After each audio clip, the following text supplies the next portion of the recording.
Howdy, folks. This is Jim Arak from the UFO Report, with the honor once again of being on the Hannibal TV. And we have an exciting episode for you tonight. I do sincerely apologize if there's a little bit of a video lag. Something seems to be up with the network connection, but the audio should be okay. And we're going to get right into the video in a second.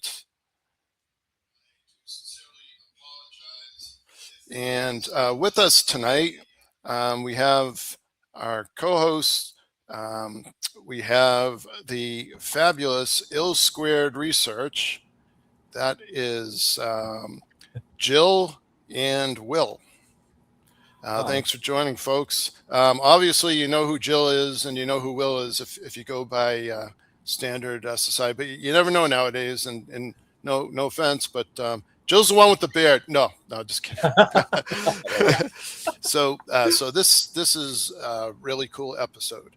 So the Department of War, also known as United States Department of Defense, did one major file dump with FBI files, NASA files. NASA nowadays is listed under Department of Defense. I believe there's also some AARO files on there. So we are going to get right into it, and we'll be back in a sec. We're just going to put that video right on stage. So as you can see, folks, the All Domain Anomaly Resolution Office started looking at this a while back, and there was a lot of controversy. That's not transparent enough. We don't believe you. You're hiding things. And you'll remember that video about Go Fast and Gimbal. And that was right around the time of Lieutenant Ryan Graves and Commander Fravor. And that was also around the time when Luis Elizondo came along and approached the public. He was the initial face of the grassroots disclosure movement when he left ATIP, the predecessor to AARO. So then moving along, we start off with a release that came out, and you'll notice just a quick sec after that appears what looks to be like a helicopter. It's kind of difficult to see, but helicopters had often been involved with UFO, UAP sightings. That does go back more than about 10 or 11 years when Lou Elizondo first had his show when he had left ATIP. And then this treasure trove is from the U.S. Department of War, and it shows a sampling of all the videos that they released. And there are a lot of different UFO, UAP, which means unidentified anomalous phenomena sightings that are on there. And we got some really incredible footage from there.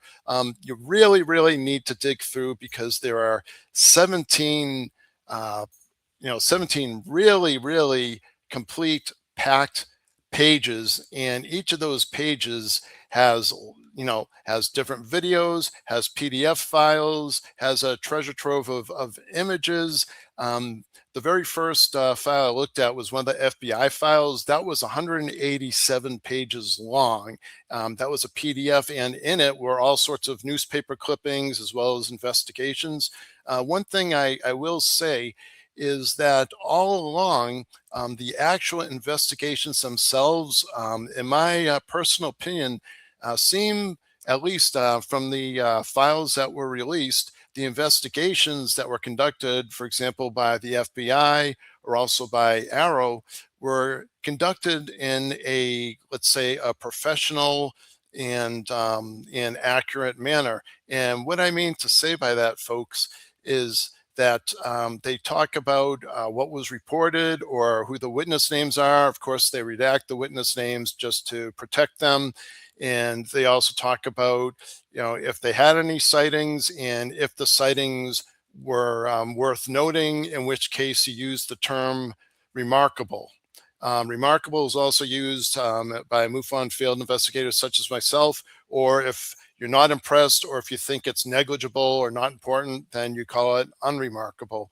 And also all sorts of coordinates involved when possible, and drawings and so forth, key witness interviews, and also statements by witnesses. And the thing that really did impress me is, in my opinion, all along, I saw that these interviews, including interviews with former astronauts and so forth, were conducted in a professional manner, where they were asked questions. And for example, in the case of the Apollo, I think it was 17 astronauts, were able to convey their thoughts and ideas.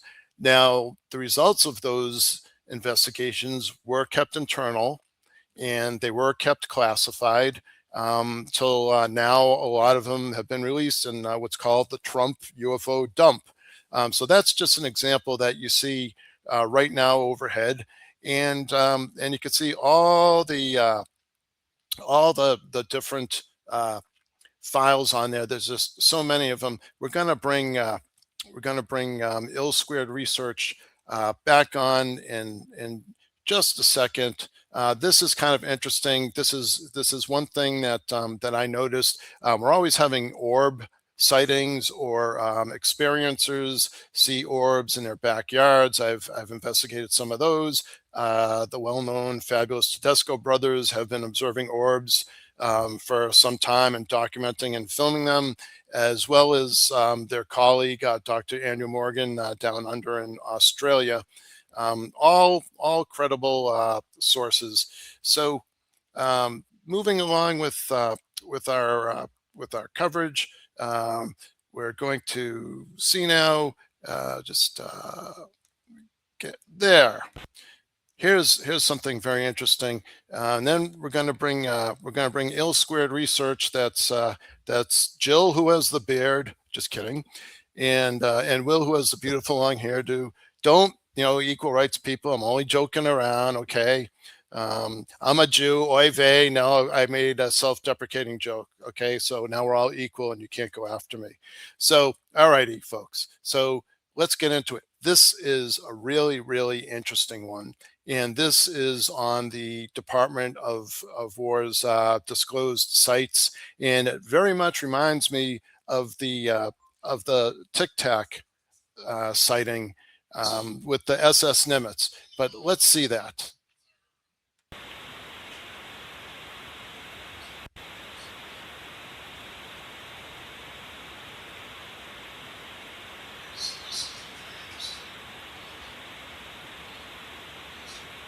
Hotel Alpha Alpha, call Bahrain East 132.12.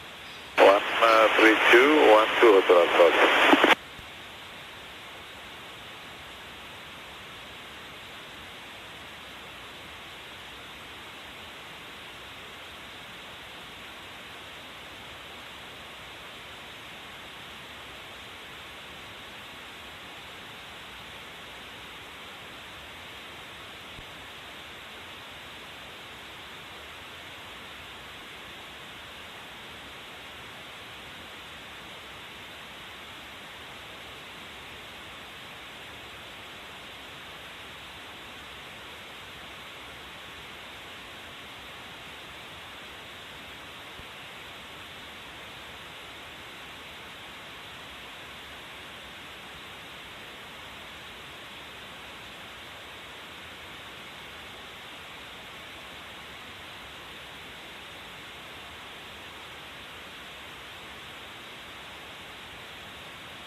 You see the center crosshair right there. I'm going to just back up a little bit. Apologies.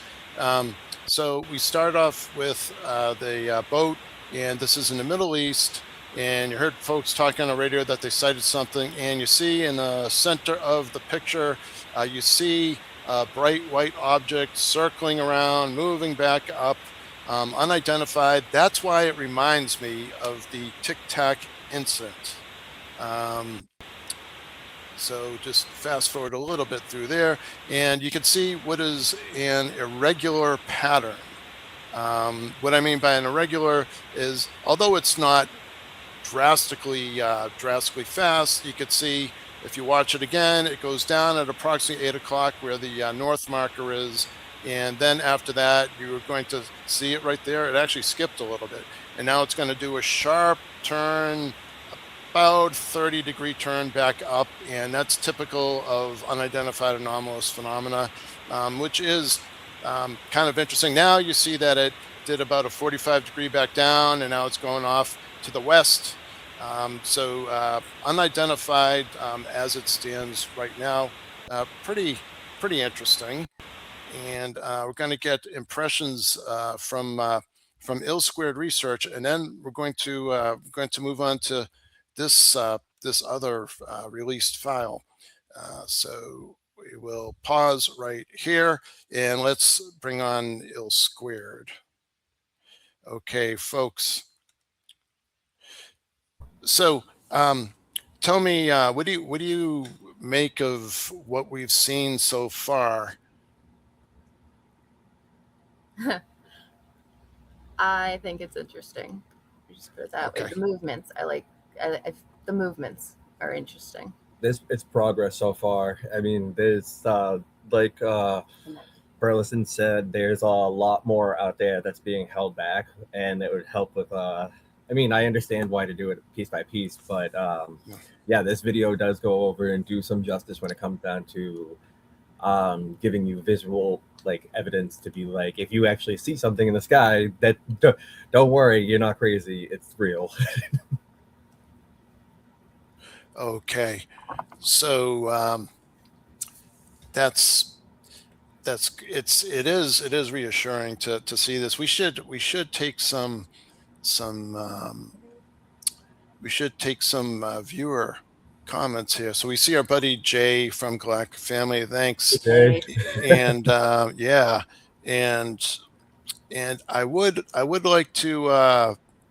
I would like to find out from you. It's a pod catastrophe. Please tell me, what is it that you saw 13 months ago? And I do apologize for the sizzling humor. Again, it's only my own humor. Don't forget, I'm an MS in electrical engineering, so I am weird. But tell me what it is. It's a podcastrophe. What is it that we saw 13 months ago that's not impressing you, that was announced as released? We would like to know, and we'll get back to you if you answer. The tick. Yes, yes, it's a pod catastrophe. I like that handle, because it's not only a podcast, it's a pod catastrophe. That's cool. I wish I had some. So the Tic Tac video, absolutely. So what I mentioned about this is that this, which is a separate video, it's not the same one. This one was just released. It's a pod catastrophe. That it reminds me of the Tic Tac, but it's actually a separate one. Yeah, of course. Yeah, don't worry. It's good. You know, viewer interaction is great. The almighty Hannibal himself would praise you for that. And keep the questions coming, folks. We love them. One thing that was noticeable though was the with the videos too, especially how you were mentioning, especially with the Tic Tac, is the abrupt right angle turns, and the like, especially the same thing like we've witnessed before in person. Like it's one of those things that instead of it just being stationary, when you see something going over and basically drawing boxes or circles in the sky, you go over and think, okay, that's not natural, and that's definitely not something of ours. Or if it is, we've got it from somewhere else. Yeah. Yep. Very cool. So let's see here. Go back to the. We have any other viewer comments, and then we're going to move along, and then of course our buddy Jay. And let's progress with this, and other folks out there watching. The Big H himself may be watching in between his coverage of the mixed martial arts. The latest, so it's a pod catastrophe, or it's a podcastrophe, right? Here's a good one. You see that, guys? The latest documentary on Bob Lazar. I've always admired Bob Lazar. I don't know what the two of you think. My stepfather, when he was alive, he actually he had got, well, not worked personally, but had went on Janet Airways with him as well, because, well, not on the same one, but seen in passing. And I remember when I was, I think it was back in like 2005 or something like that, when like Ancient Aliens and all that stuff was like on. I remember going over and pointing out over to him, and he's like, "Oh, he's actually telling the truth." I was like, "Wait, hold up a second." So I went over and got more information on him. So it's great to go over and see everything be recreated and like give you a generalized gist of like how the cookie crumbles, basically. I'm also really here for the energy of them being like, hey, you're going to do this. You can't tell anyone. And he's like, yeah, I got it. And then he turns around. He's like, I'm still going to do it, though. Yeah. Yeah. It's what I, folks out there, you're going to say this is a lot of bullshit, but, oh my God, tomorrow it gets sentimental, which I do. I'm a rare breed. I'm a guy who's emotional and sensitive, and I'm also an engineer. So it's screwed up, but what can I tell you? So, but the point is, I am seeing a lot of revelations, a lot of vindication, and a lot of "see, I told you so," which is really a godforsaken relief. A lot of these things, when you folks go through, like I said, I forget which FBI file it is. You guys may have seen it, but I forget his name is Dr. Greg, but the other podcaster who mentioned there was a 187 page PDF file. There are witnesses back in the 40s, 60s, and 70s talking about what we still see nowadays. And back and these files were classified and kept secret until May 8th. And they were reporting things like cigar shapes, egg shapes, I believe orbs. And so really it's really a vindication that, the stigma, I really compliment the United States government. I really feel that they're helping to break the stigma, and they're saying, look, people aren't nuts. People see these things. Now, what they are remains to be seen. And we have some answers tonight, folks. We've got a few revelations, breaking news, and we'll get to that. So here we go. We shall continue.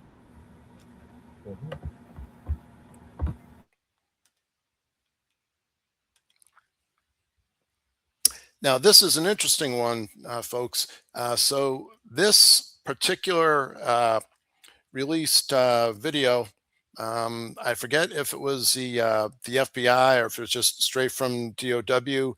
We could always rewind afterwards, but you'll notice what looks like three glowing objects at the top of the crosshair. And what's really interesting about that is you're like, wow, is that a UFO with three lights, or is it three UFOs flying in formation?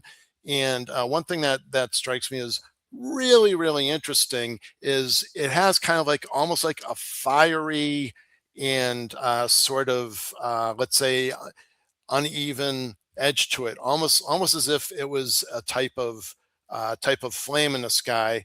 And that, my friends, reminds me of I believe it was 1952 report by the U.S. Coast Guard in Salem, Massachusetts. That was on one of our earlier episodes. I showed that, and that came from a publication from Dr. Ron Joseph. And that's when the U.S. was conducting all sorts of nuke tests. And within the same time frame, all of a sudden, it looked like there was a formation of like four similar types of objects flying over the coast in Salem, Mass. So you wonder, well, gee, what the heck are those things? And that's what those remind me of. And and what are they attracted to? And what are they doing out there? And Ill Squared Research already can read my mind, and I think they know where I'm going with this. But and for our oh no, I gave it away, a spoiler. Okay, well, here we go. All right, folks. Well, Dr. Ron Joseph, our one of our favorite scientists, along with Dr. Rudy Schild, his colleague, And of course, we have Dr. Richo, Dr. Armstrong, and all. They looked at this, and this is new, folks. This is cutting edge research. Dr. Joseph, I received his email last night, and he is sharing this in the open with his colleagues, and they're coming out with a journal publication really soon. It's going to be peer reviewed.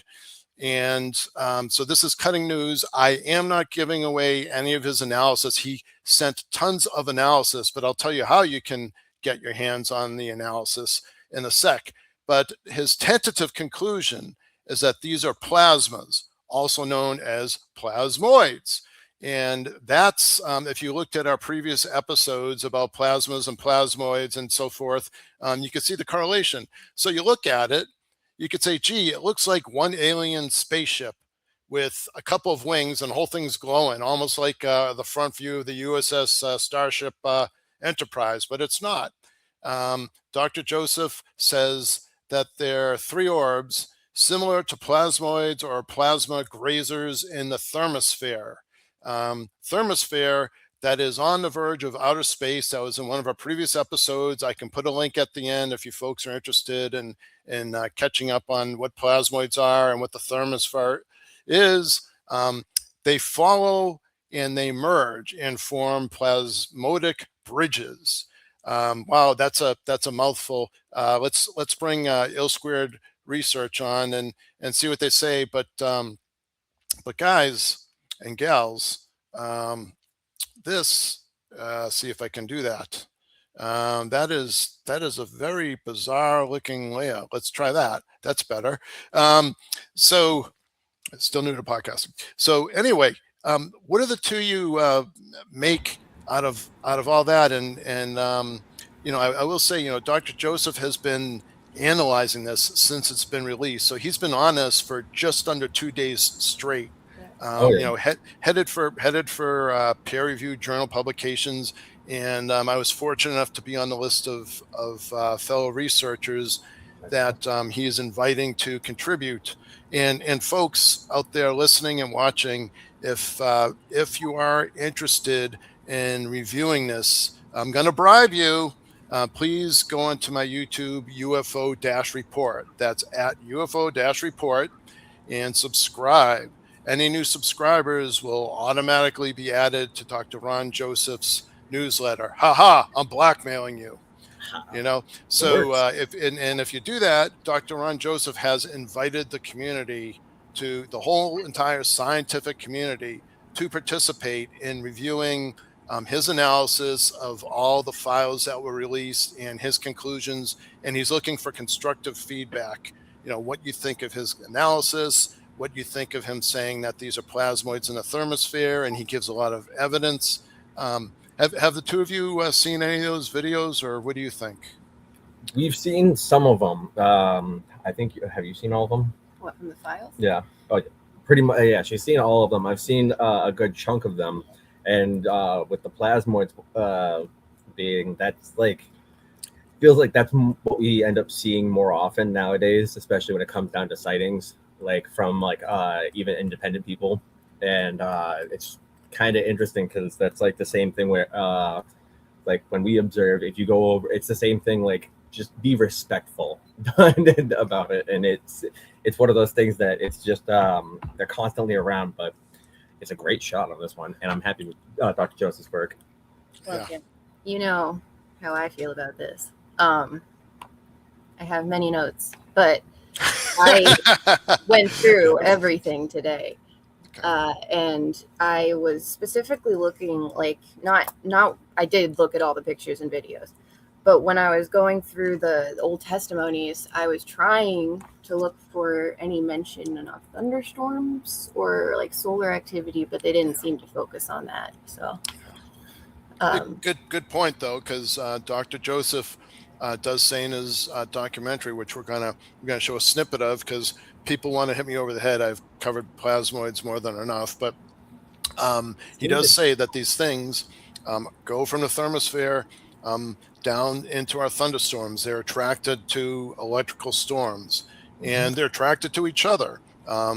You'll see some of these things are known as grazers, and I believe, that's item B. Dr. Joseph says, these 3 orbs are similar to plasmoid grazers in the thermosphere. Grazers kind of mosey along in the thermosphere, which is in the Earth's outer edge, still at the Earth, but just about away from Earth into space. And then what happens is, swish, a predator comes along and passes right through them. Usually you don't see the other one get destroyed. Dr. Joseph could comment on that. I haven't seen that happen in any of his documentaries, but they kind of feed off each other's energy, and sometimes they merge, which is what Dr. Joseph was talking about in item C, which is they form plasmodic or plasmodic bridges. Other times they pass by each other. Cool. So as we move along here, so what I did not see, and the 2 of you, let me know if you've seen this, and I'd like to know if RJ has seen this. So we notice that that when Dr. Joseph did his analysis of the NASA footage, which he got his hands on by accident, they sent it to him by accident when he had a Freedom of Information Act, otherwise known as a FOIA, and clearly you could see the NASA logo on there. And then I enhanced it with filtering, and those are the second and third rows, and you can see it's NASA. Yet for some reason, NASA would not acknowledge that there are a different entity or type of life form on the verge of outer space. And we spoke about that in the last episode, and it's not surprising, if something lives deep down in the ocean, why couldn't something live in outer, on the verge of outer space that we haven't seen before? And we're going to talk about something that Ill-Squared Research found in the release files as we move along, related to astrobiology. So we move along here. Now this was not directly released by the government. Again, this is something that Dr. Joseph had obtained through the Freedom of Information Act. And so the reason why I'm bringing it up is, number one, we touched on plasmoids, which Dr. Joseph believes is part of the release files. And number two, since RJ has been talking about this and it's been published in scientific journals that are peer reviewed, I kind of wonder why they didn't say, oh, this has already been disclosed, and they could even say, we can't confirm it, but one theory is, they're plasmoids. I don't know if anybody has any ideas out there, viewers or Ill-Squared, why you think that is. But on one side, we see a plankton, kind of like on SpongeBob SquarePants, the little guy that wants to take over the planet, but you can just squish him. And then to the left of that, you've got microorganisms in the ocean. And then on the other side, you could see a space shuttle tether, which is, I want to say it's miles, if not 1 mile, miles long, and it's charged with electricity. And to the left of that tether, in that half of the picture, you can see those plasmoids attracted to it. And the analogy Dr. Joseph was making, of course, is, look, you've got microorganisms and they interact with plankton, and then you've got these plasmoids in outer space and they interact with or go after energy. All makes sense to me. So, aha. Pause it. Okay, Ill-Squared Research. Why don't I let you take this away and have you have you tell me what you think about this. Well, I thought it was interesting. I was scrolling through. It was like the first one on was it Department of War? Yes. The website. And it's like that 187 page file, and which one did I see? I don't know. It's like mixed in there. I think I mentioned it too. And then it's like part of a magazine, and it was like IGA. I don't know. I wrote it down. I gotta find it. Sorry, Jim. Hold on 1 second. All right. So it was like page 83 of that one on the IGAP journal, the UFO contact one. And within that, there was that little newspaper clipping that just happened to catch my eye. And they did, and this gentleman did analysis or whatever. Like, yeah, he did the analysis and found that part of, interstellar dust, there's part of its composition contained chlorophyll, which is very, weird place to find it would be in the interstellar medium. But it did remind me of a little bit of research that I had done about certain building blocks for plasmoids. I wanted to know if like luciferin complex type molecules were found in space, and it turns out that yes, precursors were found in space in the same star forming regions by the same telescope. And so it just, I found it very interesting that this man found this out a long time ago about chlorophyll, which is a very complex molecule to just kind of spontaneously be in space. Mm-hmm. And don't really hear and that was in a previously classified file. Yeah. Although it was a newspaper clipping. Yep. So and was that an FBI file, or you can't remember? That was that was the first one. That was like the 65-HS1 834228961_62-HQ-83894 section 10. That's a lady that's got her references down. Crosses her T's, dots her I's, and her lowercase J's. Yeah. And we're gonna get to how I first met Ill Squared research in just a bit. But the interesting thing here is this, which was in that treasure trove of released files by Department of War about a day and a half ago, leads us into the segment of astrobiology. So, ladies and gentlemen, boys and girls, we're touching on cool things, outer space, history, because throughout time, people have seen these things, biblical references, and so forth. Geography, these things are all over the world. We had an episode with an experiencer from Spain, and of course, we had Dr. Andrew Morgan from Down Under before. This touches on a lot, of course, like Luis Elizondo said, theology. What's your faith and what's your belief and so forth. And obviously, as human beings, the world can handle it. And as far as I know, what do you say, Ill Squared, or any of our viewers out there, especially you, Mr. J from Galactic Family Podcast. Jay, hey yo, Jay, hey yo, Adrian, yo Jay. What do you think, Jay? Is the world coming to an end because these files were released? Is there an uproar? Are cars being turned over? Anybody out there, any of the viewers, mom and dad, as Jerry Lewis would say, what do you think? Or do you think people are saying, yeah, we kind of knew it all along? And so, like I say, vindication. So moving forth here, this is something that Ill Squared Research came across on Facebook. All right, take it away. Yeah. I just happened to be kind of just like rando scrolling through Facebook, and this page just kind of popped up, and found it very, very interesting because I have some ideas about essentially how microtubules come into play for all of this, and how these biological entities kind of can form and interact with us and themselves. And yeah, just scrolling through Facebook, I just so happened to come across somebody who posts something that is along the same vein, along the line of what I've been saying to Jim for a little bit. Essentially, like microtubules act as like your receiver and your antenna and your...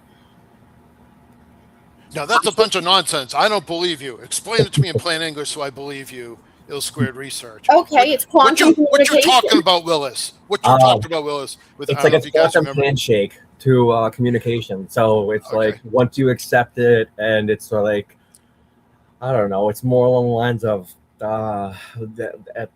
the way how like I said before, I'll always say it and always repeat it. But be there's respectful. There's math behind it. Yes, there is math behind it, and there is science behind it, and also a bunch of quantum science. But it's no matter what, whenever it comes down to it, it's always be respectful. Don't ever do it with any type of ill intention. But it's really, it's amazing because you sit there and then the same thing happens where, for instance, with the hitchhiker effect. And then that's also been interesting because it's sort of like at first you hear about it, then all of a sudden you experience it, and then you start going over and rubbing off on other people with the hitchhiker effect. And then all of a sudden you got people talking to you when there's nobody around. Unfortunately, folks, and those out there watching me, you know exactly who you are and why you're watching me and stuff. I'm not a nut, but I experienced it too. But I passed all my tests, therefore, you know, I'm not a nut. So anyway, couple things. One thing is with these microtubules that you folks were talking about, ill square. That means Jill with the long hair and Will with the hat and the mustache and beard, handsome W. I like it because we're talking about astrobiology. And so we were talking about chlorophyll, is it? Chlorophyll, I believe. And so plants, photosynthesis and so forth. And we're going to get into that with Dr. RJ's findings in a second from Mars, along with his colleagues. But so astrobiology is a big up and coming field, and folks looking for a career. Biologists are always needed. Biology is related to going into doctors and medicine in general. And astronomy is an exciting field. And, you know, life's being acknowledged. NASA finally came out and said there may be kind of, sort of, probably, kind of likely is maybe possibly life on Mars, but RJ and Rudy and Dr. Richo et al. Went beyond a shadow of a doubt and proved it. Anyhow, so astrobiology is all around us. Could you two tell me what's the significance of this that you came across from that researcher? I think it's a microtubule, but I'm not sure. But anyways, you have a biological entity with magnetic fields, and now it's producing, or it's related to somehow, these really cool looking crop circles. What's that all about? Well, microtubules, I mean, like in your cells, they're a really big part of orientation, and they use like pretty much like polarity, like magnetic polarity, and they determine the alignment of cells, like from the very beginning. And I'm losing it. Don't worry. Yeah. The chlorophyll thing. So you're talking about astrobiology, like cells, yeah. Yeah. But the significance of this is, I don't know. I'm kind of getting nervous. I mean, it's natural to be nervous because, I mean, to be honest with you, like, this is cutting edge stuff, and we're gonna get, hopefully I don't make you too paranoid I already cross-examined you when I was on your case before you gave me permission to go public with it. But what really fascinates me about what you were talking about with me months before you even came across this article on Facebook was you already saying to me, Jim, microtubules somehow act as antennas and electromagnetic energy. Folks out there, I'm not going to get too geeky on you because you don't want me to be a techno geek. And Ill Square Research, that's Jill and Will, were talking to me for a while about it. And I was like, it makes sense, but we need to have proof. And apparently people have been researching this. It's really, really, really interesting. So energy, certain size corresponds to picking up a certain frequency of energy. Hence you got antennas, and they relate these crop circles to some sort of, I don't know, it was like some sort of static energy or some sort of magnetic field by, let's say UAPs not visible to the naked eye or something. Yeah. Very cool. A lot of these end up actually looking like molecules if you just did like a cross section, or like cymatics too. Yeah, a lot of with cymatics, especially. That's one thing that was very, very interesting about it with the crop circles, because that's where like a lot of them. I think also it was Chris Ramsey was talking about that too, with some of the ones where he was like, it's just basically a beautiful, what was it? geometrical like prism, but sliced in half, but only like a sliver of it. So that's what you get for basically the what was it, the cymatic frequency that leaves the impression down. Very cool. All right, folks. So now, and looking at this, we're on astrobiology, and again, we're on astrobiology because hey, one of the classified secret files. There was a gentleman. Would you say, Jill? Was it back in? Was it in the '60s? Was it the late '60s? Who was talking about the chlorophyll with in outer space? Ooh. It was a long time ago. It was either the 40s or the 60s. The 40s, like, geez, I mean, so we're talking about at least 60 odd years ago. And it was like, bam, slam shut for some reason, although it was a newspaper clipping, it was in there. So obviously the government was trying to piece together, is there life in outer space? The government had been asking too. That's what it sounds like. Which brings us to back to Dr. Joseph's work. Some of you folks may remember we were talking about what he, Dr. Rudy Schild, Dr. Richo, and Dr. Armstrong had published about basically beyond a shadow of a doubt in a peer-reviewed journal, life existing on Mars. So that would be some sort of microbes or possibly lichens or algae. And so RJ was saying, look at that. And by the pigment, in other words, the color of it, he suspects photosynthesis. And what I like about that is that's consistent ill-squared research with what you just pulled up the other day with the gentleman at least 60 years ago saying, hey, way out there in outer space, there's chlorophyll, which plants have, and people are like, no way, couldn't be. And that was an article. Here's another, I'm not sure if that gentleman's still around nowadays or not, but here's another, him saying, geez, I told you so, right? So that was one of RJ's findings. And then another one, these are some sort of fungi. He just referred to it as a puffball. But on the planet Mars, some skeptics say they're rocks, but not really. Depending on how you look at it, and of course we did post the link to the publication in a previous episode there. And all those tiny little black particles. That's I believe those are either fungus or some type of bacteria, or spores, yucky, disgusting black spores you get out of if you work in an old, disgusting building and the HVAC is making you choke and stuff. So yeah, so now going back to AARO, haha, you folks, ill-squared research.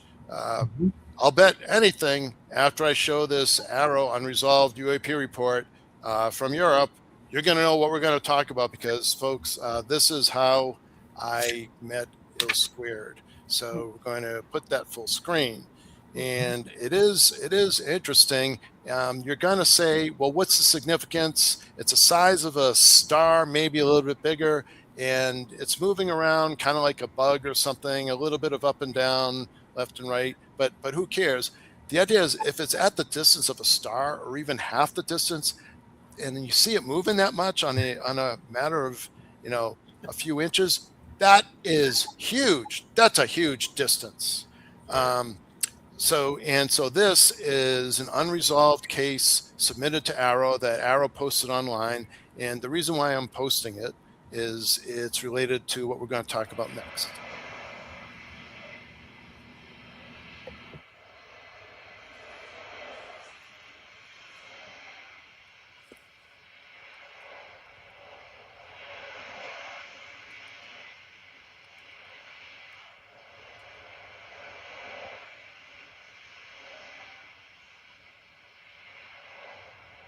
So if you look in the lower left, folks, you can see that tiny dot moving around, almost the size of a star. But if you rewind this afterwards, you'll see that it had some movement.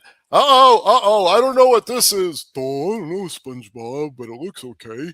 So we are going to bring the world-respected and reputable ill-squared research on, and I'd like them to introduce this, because I'd like to say I discovered it, but I can brag saying I investigated this case, and in so doing, I like to use my fancy schmancy techno geek term. I applied red emphasis filtering, which includes near infrared and the red spectrum only, ladies and gentlemen.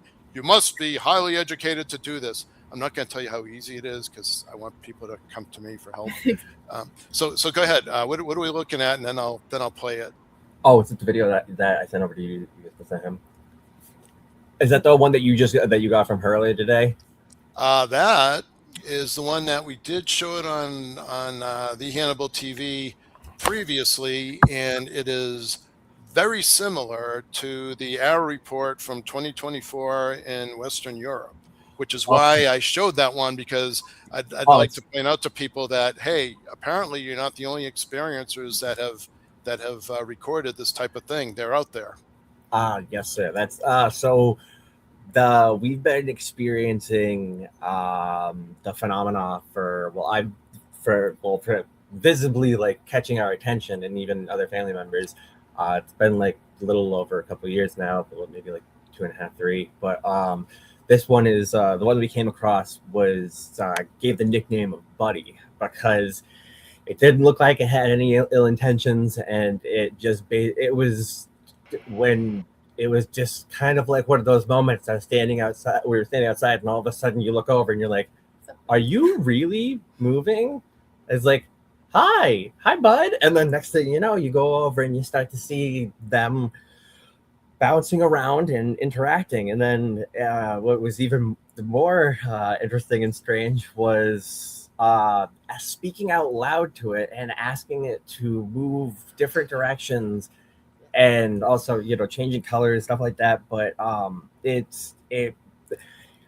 was amazing to the point where we've got so many videos of them. But the first, I think one of the first ones I sent over to you, Jim, was I was looking over and I noticed it. I observed it moving, and I was like, wait, that's definitely not a star. That's not a satellite, because I saw something rotate around it, and it was green. And then at one moment, it basically slingshotted around a red orb off of it, and I was like, oh, I gotta go over and contact someone about this.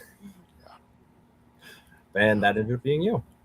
Yeah, exactly. And it's like intentional movement too. What's that again, Jill? It's like intentional movement, like it's got somewhere to be sometimes. Mm-hmm. Like generally, it seems as if they have like a preferred location, such that if you were to observe the sky every night around the same time, you'd have an idea of where they'd be. But there were like a couple times where like, where is it? And then all of a sudden it like zoom in, like Literally. It's late for work or something, like came in like squealing like the tires, like I'm here. Yeah. And it's just movement, it's not movement like, oh, it's just a satellite, or oh, it's just this, or it's just that. It's like nothing. You sure it's not a high-speed rotating satellite? It is, obviously. And I think that people should advise against chain smoking and fedora. Oh, I'm sorry. I don't know why I broke out in a laughter like that. Inside joke. No. It's just a random occurrence. It's okay. But yeah, it was one of those things that when I pointed it out to, I mentioned it to my mom. It was like almost like a year or two ago. I mentioned it to my mom about observing, and showed her videos. And then one night she ended up waking me up. I passed out early. She was still awake, but knocking on the door, because she was just like, can you come outside and make sure I'm not crazy? And I went outside. Then all of a sudden she's like, is that what you're talking about? Points her finger, and then sure shit, this thing's going over him, bloop, bloop, bloop, over the trees. And I was just like, ha, that's great. That's amazing. I was like, what do you want to name it? She's like, how about Beanie? Buoy, actually. That was Buoy. But yeah. Yes, Buoy, because it was bouncing like Buoy. Sorry. But we have Buddy, Buoy, and BB. But the thing is, Jim, we didn't know what it was at first. Like, I don't know. Was it something from a military base that they were just testing? No, because we saw it in multiple locations in multiple different states over multiple years. Yep. I'm like, okay. And it So stayed in the that doesn't sky. make sense unless it's following us, which is unlikely. And then, you know, it kind of got a little interesting when you would interact with it, and if you don't demand to go one direction or another, but interacting in such a way that it's like, all right, we both know we're here and we both find this really cool, so let's try to. I don't know if anybody's seen Project Hail Mary, but Rocky, that interaction, that like you know, like they both mimic and they're like, oh, we can talk to each other, cool. It's like one of those, like figuring out how to communicate. And when you're like, all right, so like, let's do this. Like, for example, it's like do some figure eights or something. And then it does it. And then you give it multiple directions and it hits every box every time in like a statistically significant way. Especially when you're somebody like me who really likes facts and science and math and chemistry and biology. And you're like, everything is beautiful and chaotic and messy, but it has like some set of rules. And then you get that. And you're just like, well, Yeah, that's a, and you know, viewers, by the way, thanks for your interaction. Give it a few more minutes if anybody wants to get any other comments or questions in there. Even like, Jim, you're full of shit, I don't believe you. But I gotta tell you folks, so this one, and it really drove me nuts, because it's one of those things, you research something, you're like, where was that? I can't find it again. And then finally I was able to dig it up again. So this one, it says DVids, but actually that's from an AARO link, which I'm going to post after we conclude the show. And again, it is significant in that if you look at it, you know, if you go yay far away, and you look at it and you compare it to the size of your thumb, and you got movement on the order of 2 or 3 inches, plus it's doing an occasional zigzag or something, and it's about the size of a star or maybe a little bit bigger, then that is significant movement. You're just looking at it with the naked eye. And one other thing I will say about that is I observed it, you know, and once the case was closed, Ill Squared Research gave me permission to openly discuss it. And I will say that on the first visit, when I was totally unprepared, Ill Squared Research actually had, good question from Sammy. We'll get to that in a second, Sammy Boy Smith. And I was not prepared at all. I had the minimal, except a notebook and my glorious thick MUFON handbook, which says everything you need to do, but I didn't have the stuff with me. And so I'm looking, I'm like, yeah, I guess kind of. And then I look at the thing, like, holy fucking shit, that thing is moving. And but the bizarre thing is, then when you scrutinize the hell out of it, which is what I did the second time around, the second visit, it, you know, I mean, Ill Square Research, you know, there's something called quantum entanglement. We're working on a paper together, and we'll get into that. So I guess they were able to see it, but I was not. And it has something to do with what Will just said about, you have to be open-minded. You can't be critical or demeaning or negative. You have to be positive. And so the first time that I witnessed it, I was open-minded, and I saw this thing moving all over the place. And then the second time I saw the same exact object, and it was just behaving the way you would normally expect to see something in the same position of a star. And it, I believe, has to do with light particles, also known as photons, and quantum entanglement. And just because you see something doesn't mean the person next to you can see it. And it's a whole division of physics that most of us don't understand. Our friend Rudy Schild does. So energy costs will be down in 50%, 18 months. I sure as hell hope so. Bear Light Broker. So we have an interesting comment from Sammy. The driving purpose to get started in this field. Yeah. Appreciate the question, Sammy. For me, it was just there was so much going on with disclosure movement, especially Luis Elizondo's show. That that really motivated me, and I kept on asking people, how do I get involved? How do I get involved? What do I do? And then I did a Google search, and I said, Google getting involved with UFO UAP research, or whatever, and then MUFON popped up, and I'm like, oh, okay. um, and it told all about how to get into high-speed rotating satellites too. But that's and what about you, Ill Squared? I know some of the story, but you're free to share it if you like. Oh, for which one?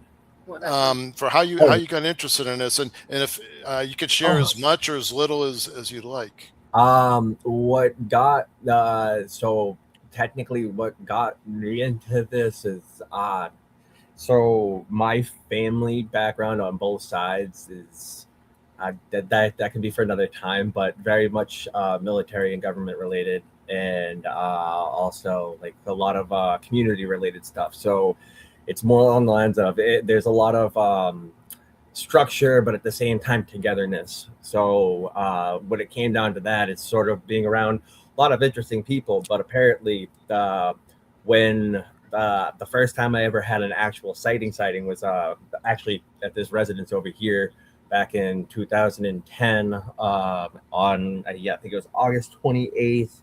It was like 11 p.m. because I wrote down a note, but I was with two other friends and we saw a godlike bright light, like piercing, and then it was actually at the top of the hill.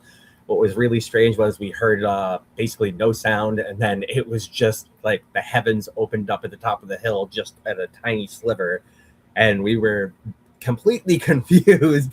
And I ended up going over and just staring at it for a second with and my friend that was driving, that was in the driver's seat, he noticed it. My friend that was directly in front of me in the front passenger side didn't notice, and he went over and turned over and looked at us. He's like, "What are you guys staring at?" I had to turn his head and go, "Take a look." And he yelled out, "What the fuck is that?" The second he yelled that, I don't know if you've ever, the viewers have seen the not that great version of War of the Worlds, but yeah, it's better than the point of view. But yeah, the head kind of came down with, like, it basically was like, it looked like one of those surveying eyes that goes over with the little freaking lens on it that goes through the basement.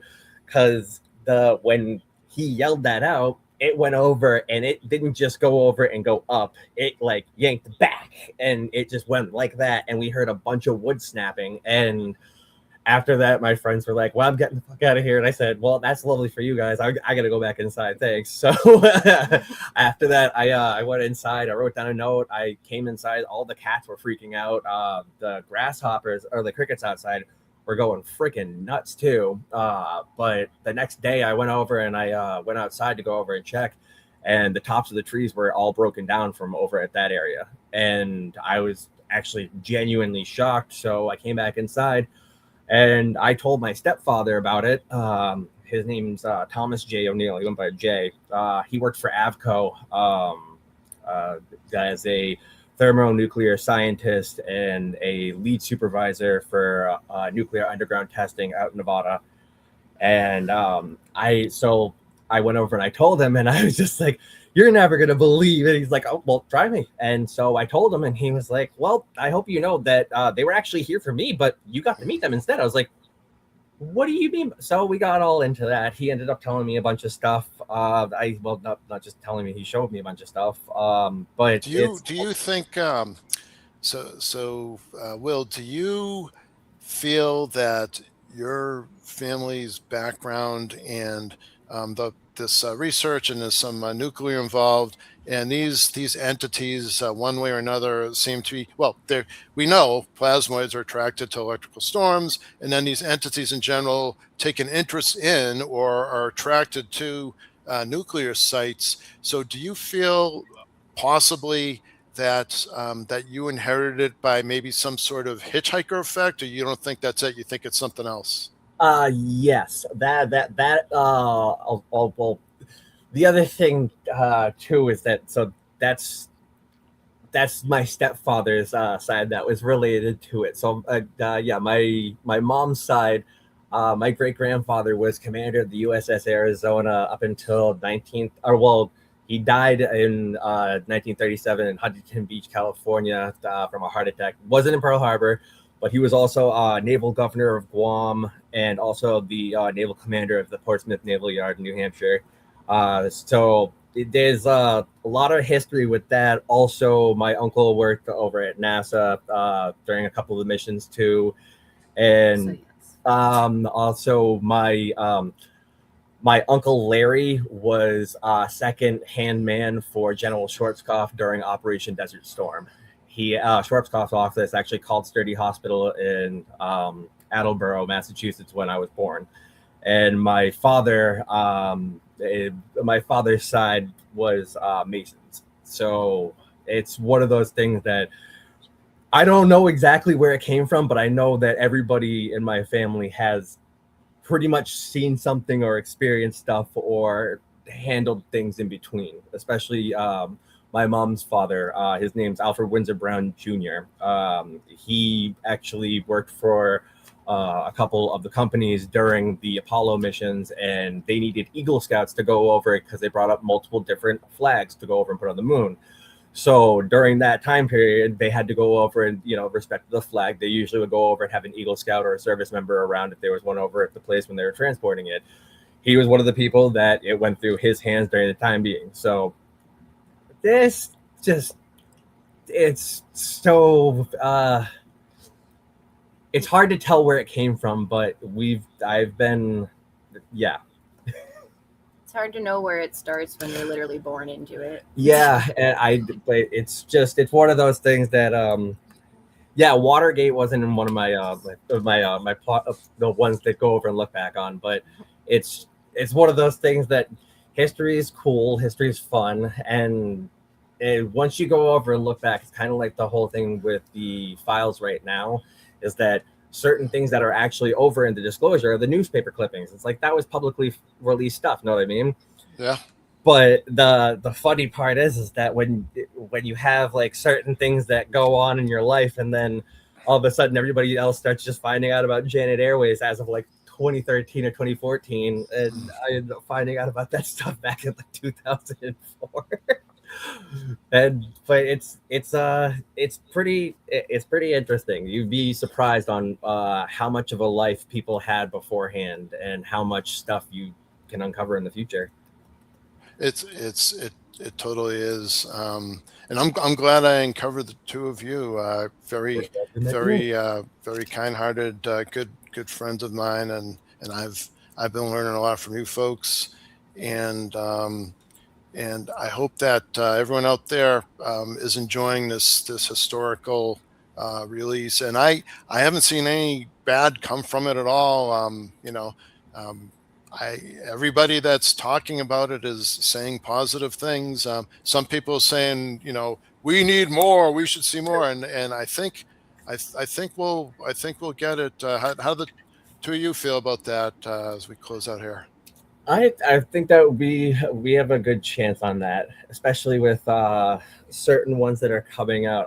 One of the ones that we're actually trying to go over and we're excited to potentially go over and see is the one of the files that they had out over there for the reports, and they called it a transparent kite because it wasn't like a full on connected at all seams. It was just it moved as all one solid like star constellation almost. Well, kind of. It was that large. Something we've seen with Buddy. Yes. What we noticed, but I feel like what they did release was for it's like the if you know crowd. Like Yes. You know what I mean? Like Yeah. Unless you've done a bunch of research, it's gonna look like the same old. But like I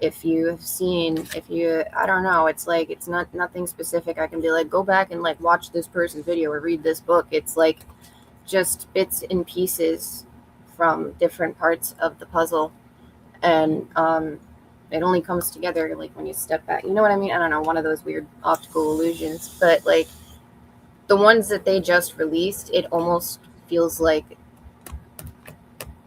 it's just like a reminder kind of thing. Like this should make you think of this other thing, and that's deeper research.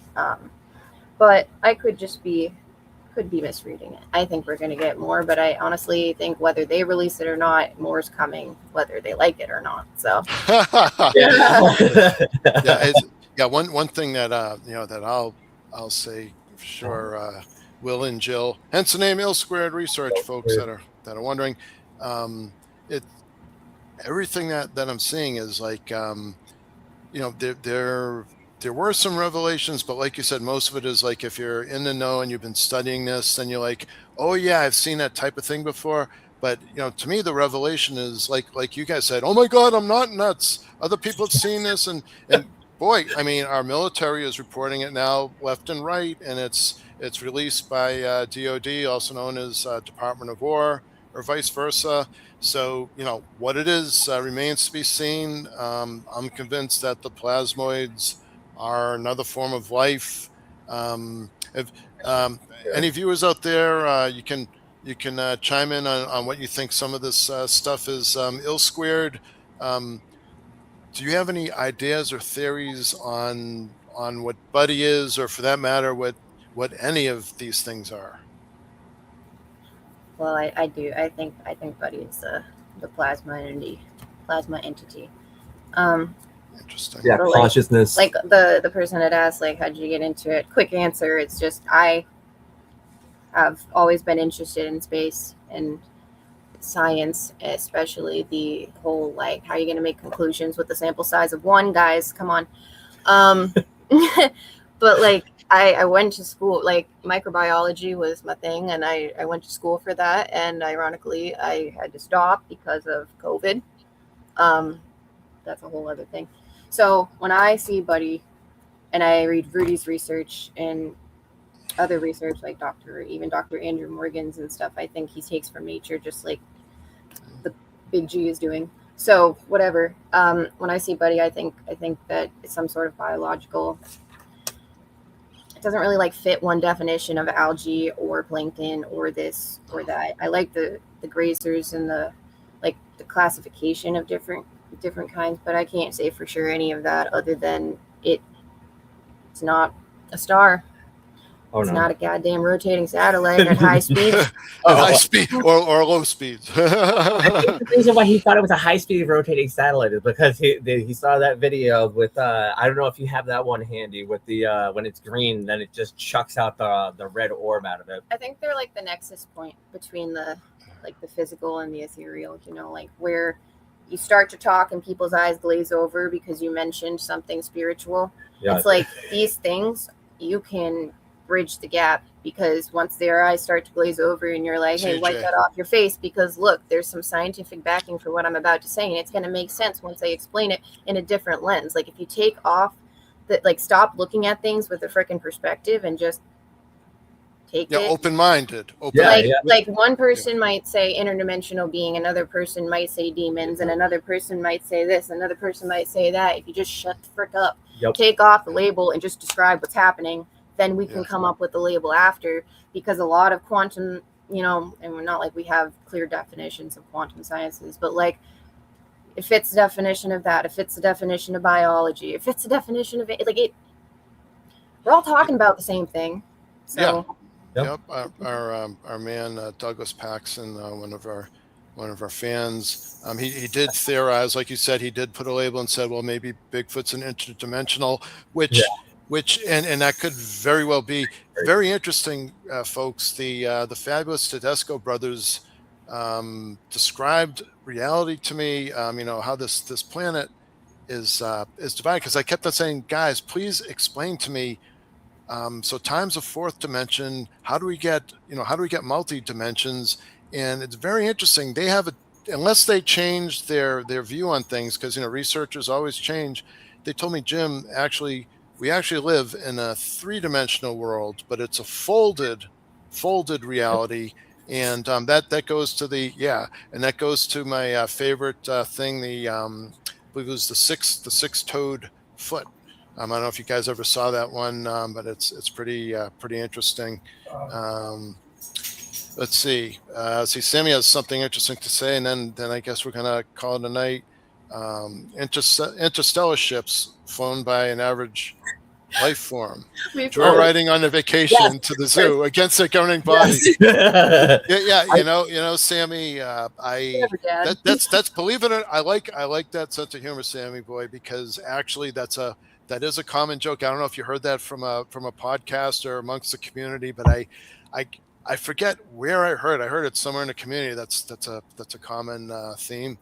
You know what, and Dr. RJ also believes that, you know, what if they're just observing us, you know, especially the higher intellectual ones, and they're like, you know, let's check those folks out, but no, we're not visiting them. They get enough problems. So, Yeah, oh boy.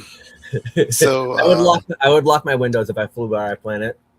yeah, it's well, it's complex. Sammy boy, there's, you know, anything and everything is on the table. And the interesting thing I will say and close out, Yeah. folks, is we got theories over here, we got facts over there, and as we connect the dots, everything comes full circle. Yep. And in the words of the honorable and well-respected Dr. Rudy Schild, it is a conscious universe and cosmos that is self-aware.